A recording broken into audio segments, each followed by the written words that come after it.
3.1 कल हमने diameter, radius और सर्कमफेरेंस के फार्मूलाज पढ़े थे। आज उन्हीं फार्मूलाज को यूज़ करते हुए कुछ स्टेटमेंट के क्वेश्चंस है वो करेंगे। पहला सवाल है the diameter of a circle is 11.6। Clear है, हमें डायमीटर दिया हुआ है 11.6। Next find the circumference of a circle. अब हमने सी फाइंड आउट करना है। सी का फार्मूला, दो फार्मूलाज बताए थे, 2 पाई आर और डी पाई। आप इसमें वो फार्मूला अप्लाई करेंगे जिसमें डायमीटर गिवन होगा which is D pi.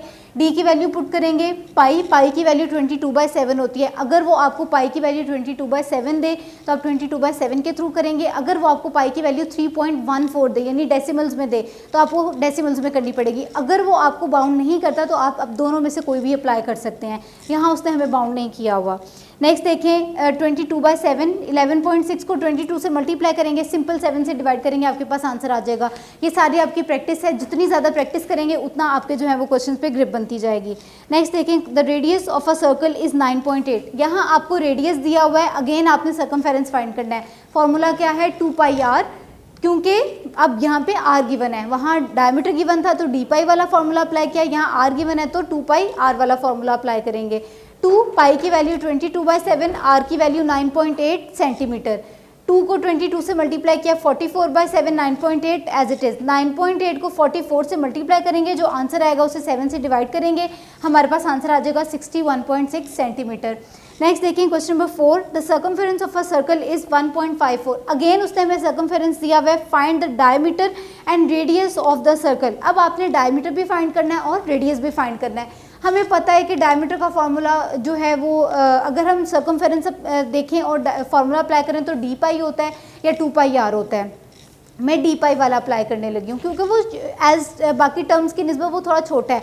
2 pi are में सॉल्व करना थोड़ा सा मुश्किल होता है, लेकिन डी पाई में थोड़ा आसान है। किस तरह से, डी एज इट इज़ रहने दे, पाई की वैल्यू 22/7। यहाँ उसने मुझे पाई की वैल्यू बता दी हुई है विच इज़ 22/7, तो मैं 22/7 ही अप्लाई करूँगी। यहाँ मैं 3.14 अप्लाई नहीं कर सकती क्योंकि थोड़ा सा डेसिमल्स में फ़र्क आ जाएगा। 7 यहाँ डिवाइड हो रहा है, इस तरफ आके मल्टीप्लाई हो जाएगा, और 22 मल्टीप्लाई हो रहा है, इस तरफ आके डिवाइड हो जाएगा। ऊपर वाली दोनों वैल्यूज़ को मल्टीप्लाई करने के बाद 22 से डिवाइड करेंगे तो मेरे पास डी का आंसर आ जाएगा 0.49।